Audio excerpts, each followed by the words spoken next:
Hi, hello, good morning. வாங்க, கொத்தமல்லி சட்னியும் மில்லட் இட்லி எடுத்து சாப்பிடலாம். பாருங்க, கிச்சன் என்ன நிலமையில விட்டுட்டு போயிருக்காங்க. இதுதான் இருக்குது. அவங்கள ரெடி பண்ணி அனுப்புறதுக்குள்ள வீட்டு இருக்கிற நிலைமையை பாருங்க. இதெல்லாம் யாருக்கு எப்படி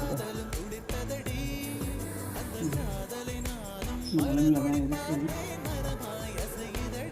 தயவு செஞ்சு யாரும் வீட்டில் தானே இருக்குங்க மட்டும் சொல்லிடாதீங்க. அந்த வீட்டில் இருக்கிறது நம்ம வெளியவே போய் செஞ்சுட்டு வந்துடலாம்.